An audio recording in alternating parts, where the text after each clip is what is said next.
حضرت ثمامہ بن اسال جنہوں نے قریش پر اقتصادی پابندی لگائی۔ حضرت ثمامہ بن اسال رضی اللہ تعالیٰ عنہ رسول اللہ صلی اللہ علیہ وآلہ وسلم نے دعوت اللہ کے ذریعے اسلام کے دائرے کو وسیع کرنے کا ارادہ فرمایا۔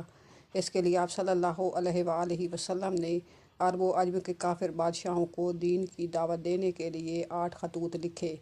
آپ صلی اللہ علیہ وآلہ وسلم نے جن حکمرانوں کو یہ خطوط بھیجے تھے ان میں سے ایک ثمامہ بن اسال حنفی بھی تھا۔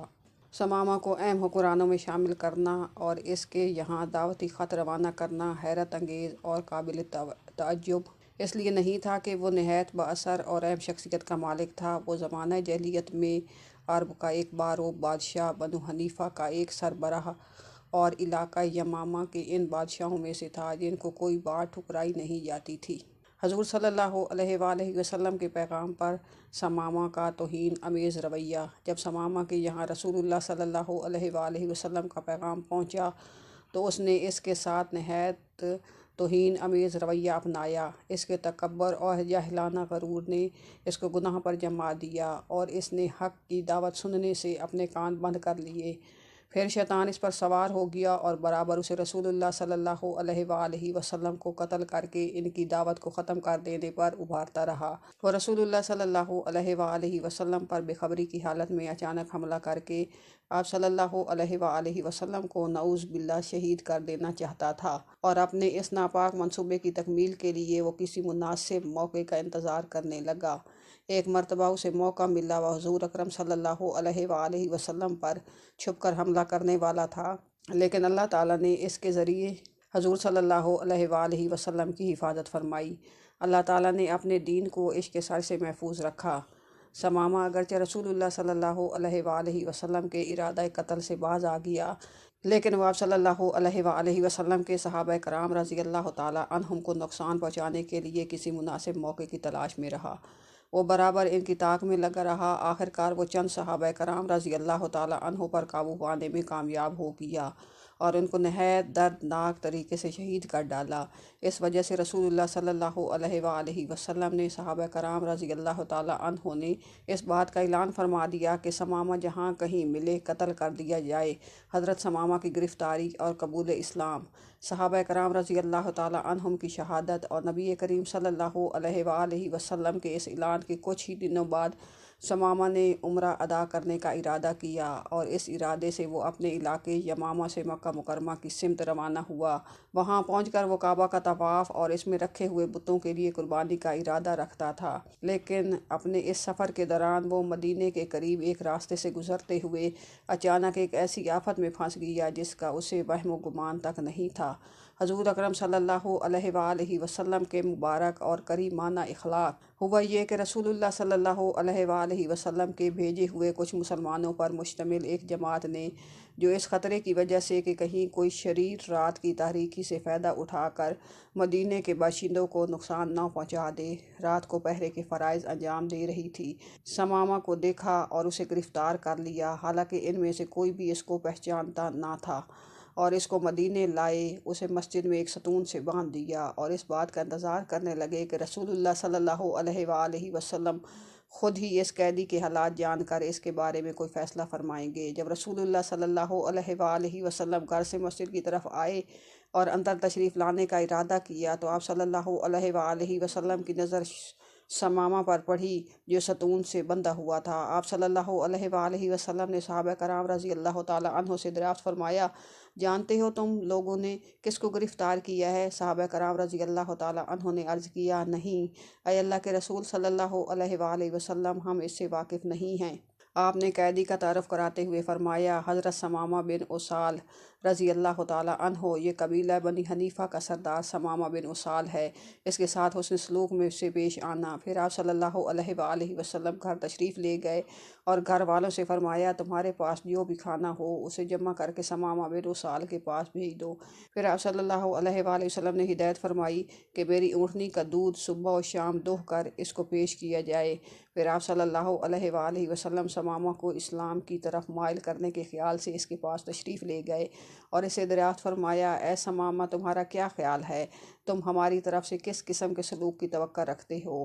اس نے جواب دیا، میں آپ صلی اللہ علیہ وآلہ وسلم کے متعلق اچھا گمان اور آپ صلی اللہ علیہ وآلہ وسلم سے اچھا برتاؤ کی امید رکھتا ہوں، لیکن اگر آپ صلی اللہ علیہ وآلہ وسلم میرے قتل کا فیصلہ کرتے ہیں تو ایک ایسے شخص کو قتل کریں گے جس نے آپ صلی اللہ علیہ وآلہ وسلم کے صحابہ کا خون بہایا کرتا ہے، یعنی جو قتل کا مجرم ہے، اور اگر آپ صلی اللہ علیہ وآلہ وسلم معاف فرما دیں تو مجھے چھوڑ دیں تو میں آپ صلی اللہ علیہ وآلہ وسلم کا بہت شکر گزار ہوں گا، اور اگر آپ صلی اللہ علیہ وآلہ وسلم کو مال کی خواہش ہے تو وہ بھی فرمائیے، جتنا مال چاہیں گے دیا جائے گا۔ اس گفتگو کے بعد رسول اللہ صلی اللہ علیہ وآلہ وسلم نے ثمامہ کو اس کے حال پر چھوڑا اور 2 دن تک اسی حالت میں رہنے دیا۔ اسی دوران اس کے پاس روزانہ کی طرح کھانے پینے کی چیزیں اور اونٹنی کا دودھ برابر پہنچتا رہا۔ 2 دن بعد رسول اللہ صلی اللہ علیہ وآلہ وسلم پھر اس کے پاس تشریف لائے اور وہی سوال کیا، ثمامہ، تمہارا کیا خیال ہے؟ تم ہم سے کس قسم کے سلوک کی توقع رکھتے ہو؟ اس نے جواب دیا، حضرت ثمامہ بن اسال رضی اللہ تعالیٰ عنہ، میرے پاس کہنے کی وہی باتیں ہیں جو اس سے پہلے میں کہہ چکا ہوں۔ اگر آپ صلی اللہ علیہ وآلہ وسلم میرے اوپر احسان کرتے ہیں تو ایک ایسے شخص پر احسان کریں گے جو اس کی قدر پہچانتا ہے، اور اگر فیصلہ کرتے ہیں تو آپ صلی اللہ علیہ وآلہ وسلم کا یہ فیصلہ برحق ہوگا، کیونکہ میں آپ صلی اللہ علیہ وآلہ وسلم کے آدمیوں کو قتل کر کے اس کا مستحق قرار پا چکا ہوں، اور اگر آپ صلی اللہ علیہ وآلہ وسلم کو مال کی خواہش ہے تو بتائیے، جو چاہیں گے آپ صلی اللہ علیہ وآلہ وسلم کو پیش کیا جائے گا۔ اس موقع پر بھی آپ صلی اللہ علیہ وآلہ وسلم نے اسے مزید کچھ نہیں فرمایا بلکہ اس کو چھوڑ کر چلے گئے۔ البتہ اگلے روز آپ صلی اللہ علیہ وآلہ وسلم پھر اس کے پاس تشریف لے گئے۔ ثمامہ، تم کو ہماری طرف سے کس قسم کی برتاؤ کی امید ہے تم کو؟ اور اس نے پھر پہلے کی طرح وہی جواب دیا، اگر آپ صلی اللہ علیہ وآلہ وسلم میرے اوپر احسان کرتے ہیں تو ایک احسان مند پر احسان کریں گے، اور اگر مجھے قتل کر دیتے ہیں تو میں اس کا مستحق ہوں، اور اگر آپ صلی اللہ علیہ وآلہ وسلم کو مال کی ضرورت ہو تو فرمائیے، آپ صلی اللہ علیہ وآلہ وسلم کو مال پیش کر دوں گا۔ اس سوال و جواب کے بعد رسول اللہ صلی اللہ علیہ وآلہ وسلم نے صحابہ کرام رضی اللہ تعالیٰ عنہ کو مخاطب کرتے ہوئے فرمایا، ثمامہ کو رہا کر دو، اور حضور صلی اللہ علیہ وآلہ وسلم کے ارشاد کے مطابق اس کی زنجیر کھول دی گئی۔ رہائی پا کر ثمامہ مسجد سے نکلا اور مدینہ منورہ کے بحر بقیع کے قریب واقع کھجوروں کے ایک باغ میں گیا جس میں کنواں تھا۔ اپنی سواری کو اس کنویں کے پاس بٹھا کر اس کے پانی سے خوب اچھی طرح غسل کیا، پاک صاف ہو کر پھر اسی راستے سے چل کر مسجد میں واپس آ گیا۔ اس نے مسجد میں مسلمانوں کی ایک مجلس کے قریب پہنچ کر بآواز بلند کلمہ طیبہ پڑھا۔ حضرت ثمامہ بن اسال رضی اللہ تعالیٰ عنہ، اشہد ان لا الہ الا اللہ واشہد ان محمدً عبدہ ورسولہ پڑھ کر اپنے اسلام کا اعلان کیا۔ پھر رسول اللہ صلی اللہ علیہ وآلہ وسلم کی طرف متوجہ ہو کر بولا، اے محمد صلی اللہ علیہ وآلہ وسلم، اللہ کی قسم، روز زمین پر کوئی چہرہ میرے نزدیک آپ صلی اللہ علیہ وآلہ وسلم کے چہرے سے زیادہ برا نہ تھا، مگر اب یہ چہرہ مجھے ہر چہرے سے زیادہ محبوب ہے۔ اللہ کی قسم، آپ صلی اللہ علیہ وآلہ وسلم کے دین سے زیادہ قابل نفرت میرے نزدیک کوئی دین نہ تھا، لیکن اب یہ مجھے تمام ادیان سے زیادہ محبوب اور پسندیدہ ہے۔ اللہ کی قسم، آپ صلی اللہ علیہ وآلہ وسلم کے شہر سے زیادہ ناپسندیدہ میرے نزدیک کوئی دوسرا شہر نہیں تھا، مگر اب آپ صلی اللہ علیہ وآلہ وسلم کا یہ شہر مجھے تمام شہروں سے زیادہ پسند ہے۔ تھوڑی دیر رک کر پھر بولے، میں نے آپ صلی اللہ علیہ وآلہ وسلم کے کچھ ساتھیوں کو شہید کیا ہے، اس کے بدلے میں آپ صلی اللہ علیہ وآلہ وسلم مجھ پر کیا لازم کرتے ہیں؟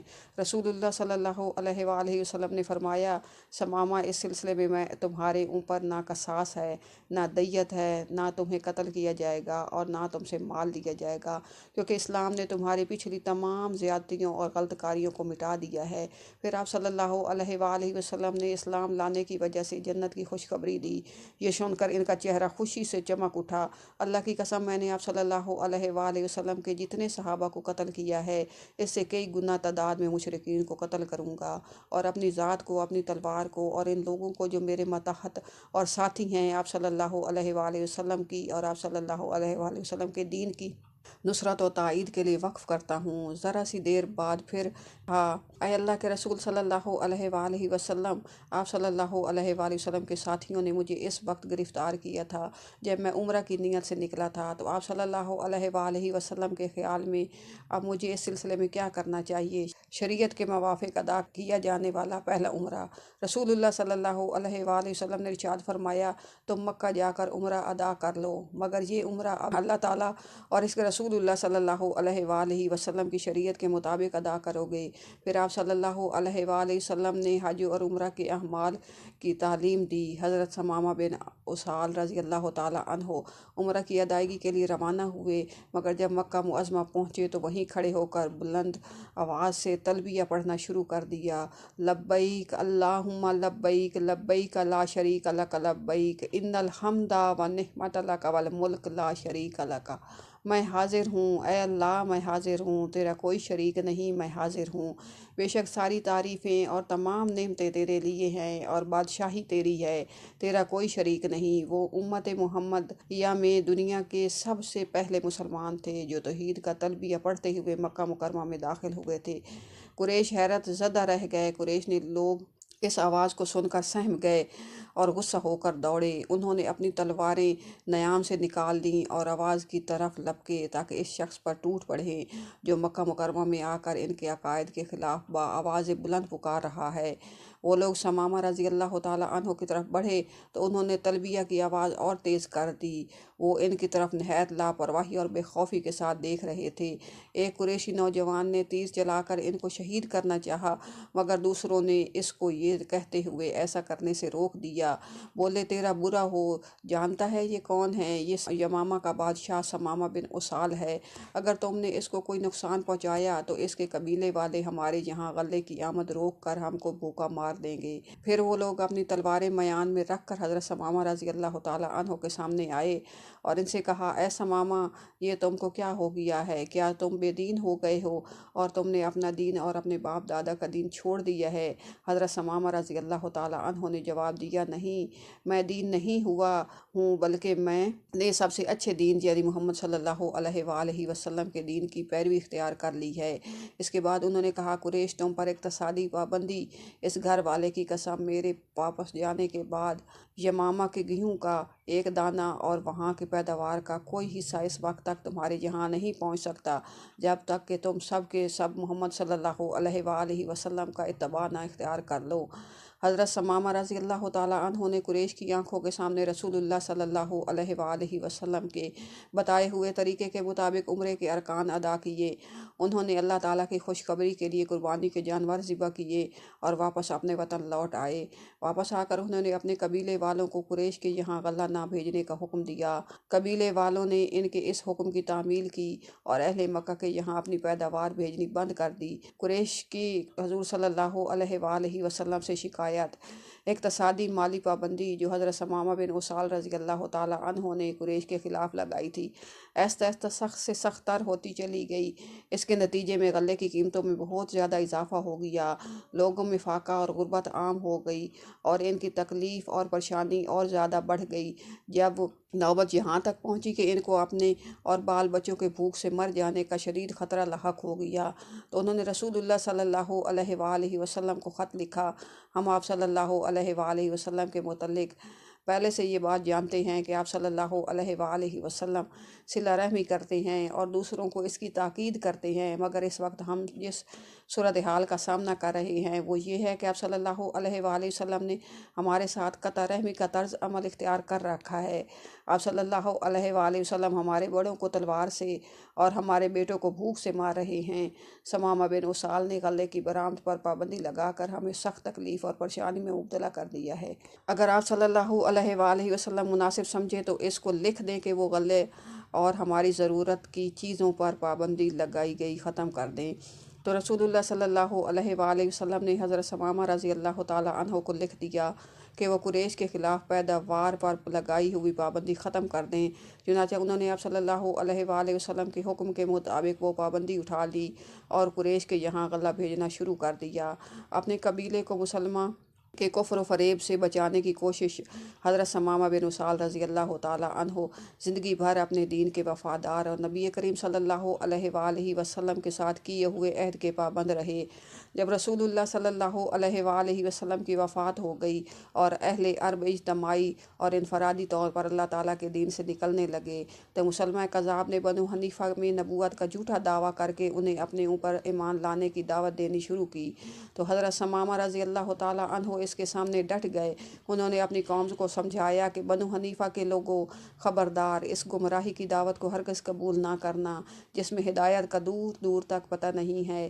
اللہ کی قسم یہ بدبختی ہے جس کو اللہ تعالیٰ نے ہم میں سے ان لوگوں پر مسلط کیا ہے جو اسے اختیار کریں گے، اور زبردست امتحان و آزمائش ان لوگوں کے لیے جو اس سے بچیں گے۔ اے بنو حنیفہ والو، تم باز آ جاؤ، مسلمہ کذاب کی بات سے بچو۔ تم اس بات کو اچھی طرح جان لو کہ ایک وقت میں دو نبی نہیں ہو سکتے۔ محمد صلی اللہ علیہ وآلہ وسلم اللہ تعالیٰ کے آخری نبی ہیں۔ ان کے بعد نہ کوئی نبی آنے والا ہے اور نہ ہی ان کی نبوت میں کسی کو شریک کیا گیا ہے۔ پھر قرآن مجید کی یہ آیتیں تلاوت کیں۔ اس کتاب کا نازل فرمانا اس اللہ کی طرف سے ہے جو غالب اور دانا ہے، گناہ کو بخشنے والا اور توبہ قبول فرمانے والا، سخت عذاب والا، انعام و قدرت والا، جس کے سوائے کوئی معبود نہیں، اسی کی طرف واپس لوٹنا ہے۔ پھر فرمایا کہ کہاں اللہ تعالیٰ کا یہ عظیم کلام اور کہاں مسلمہ کذاب کا جھوٹا قول، اور فرمایا اے مینڈک، تم جتنا چاہو ٹر ٹر کرتے رہو، اپنی اس ٹر سے نہ تم پینے سے روک سکتے ہو اور نہ پانی کو گدلا کر سکتے ہو۔ پھر وہ اپنے قبیلے کے ان لوگوں کو لے کر الگ ہو گئے جو اسلام پر ثابت قدم رہ گئے تھے، اور اللہ کی راہ میں جہاد اور اس کے دین کو زمین پر غالب کرنے کے لیے مرتد دین اسلام سے پھرنے والوں کے ساتھ جنگ۔ اللہ تعالیٰ حضرت ثمامہ مال رضی اللہ تعالیٰ عنہ کو اسلام اور مسلمانوں کی طرف سے بہترین جزا دے، اور اس جنت میں انہیں وہ اعزاز و اکرام نصیب ہو جس کا پرہیزگار لوگوں سے وعدہ کیا گیا ہے۔ اللہ تعالیٰ ان نیک لوگوں کے صدقے ہمیں ہدایت دے اور ہماری مغفرت فرمائے، آمین یا رب العالمین۔